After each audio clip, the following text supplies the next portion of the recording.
کن لوگوں کو اللہ کیسے عذاب دیتا ہے۔ آئیے اللہ اکبر، میرے آقا صلی اللہ علیہ وسلم کے دیوانوں، اللہ کے حبیب، ہم سب کے آقا غیب دا نبی صلی اللہ علیہ وآلہ وسلم ارشاد فرماتے ہیں کہ جب کسی بے نمازی کو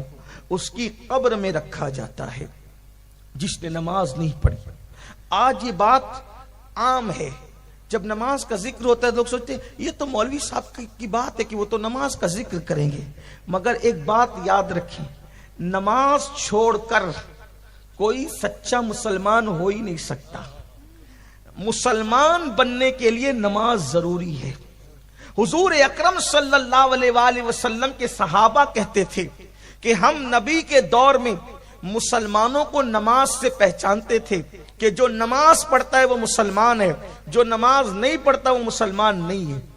یہ بات ہے۔ بڑے پیر کی 11ویں کرنے والوں، ہم کہتے ہیں غوث پاک کی 11ویں ہم کرتے ہیں، کبھی سوچا اگر نماز نہیں پڑھتے تو غوث پاک اس کو قبول بھی کرتے ہیں کہ نہیں کرتے؟ میں نے غوث پاک کے ملفوظات میں یہ بات پڑھی، پتہ نہیں لکھنے والے نے کہاں تک انصاف کیا، لیکن یہ بات موجود ہے، دھیان سے سننا۔ غوث پاک بے نمازی سے کتنی نفرت کرتے ہیں۔ غوث پاک کے دل میں بے نمازیوں سے محبت نہیں ہے، بلکہ نفرت کتنی ہے۔ غوث پاک بے نمازیوں کو کتنا برا جانتے ہیں۔ سرکار غوث العظم دستگیر پیران پیر کا فرمان ہے، فرماتے ہیں اگر تم رستہ چل رہے ہو، رستے سے آ رہے ہو اور تمہارے پاس راستے میں ایک کتا گندگی میں بھرا ہوا آ رہا ہے اور ایک بے نمازی آ رہا ہے، اب تمہیں دونوں کے بیچ سے گزرنا ہے،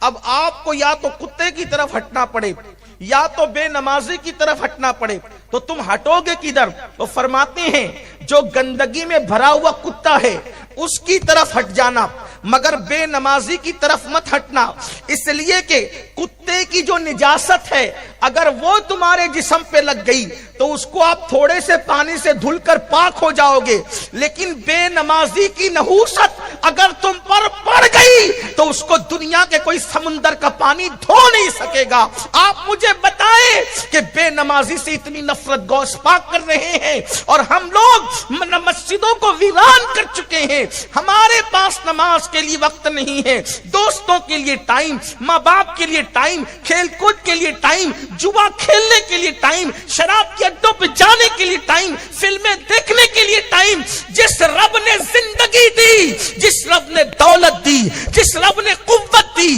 جس رب نے بولنے کی زبان دی، جس رب نے دیکھنے کی آنکھیں دی، جس رب نے سب کچھ دیا، دھوکہ دینے والے لوگوں کے لیے ہم نے اتنا وقت دیا، لیکن اس اللہ کے لیے جس نے ہر نعمت ہمیں دی اس اللہ کے لیے ٹائم نہیں۔ آج مسلمان دھڑلے سے کہتا ہے مولانا ٹائم نہیں ملتا نماز کے لیے، واٹس ایپ چیک کرنے کے لیے نماز ہے، واٹس ایپ چیک کرنے کے لیے وقت ہے، فیس بک کے لیے وقت ہے، یوٹیوب کے لیے وقت ہے، کیرم کھیلنے کے لیے وقت ہے، تاش کے پتے کھیلنے کے لیے وقت ہے، ادھر ادھر بیٹھ کر کسی کی غیبت کرنے کے لیے وقت ہے، اللہ کی نماز کے لیے وقت نہیں ہے، اللہ کی عبادت کے لیے وقت نہیں ہے۔ سوچو اس غلام کا حشر کیا ہوگا جو اپنے آقا کی بارگاہ میں حاضر ہونے کے لیے وقت نہیں دیتا۔ جس رب نے سب کچھ دیا اس رب کے لیے ٹائم نہیں اپنے پاس۔ انجام کیا ہوگا؟ انجام کیا ہوگا؟ سنو، اللہ کرے کسی کے دل میں بات اترے، اپنے حال پہ رحم کر لو، اس سے پہلے کہ ہماری نماز جنازہ پڑھی جائے نمازی بن جاؤ، اس سے پہلے کہ موت کا فرشتہ آ کر ہمارے جسم کا تعلق ہماری روح سے توڑ دے بدل جاؤ،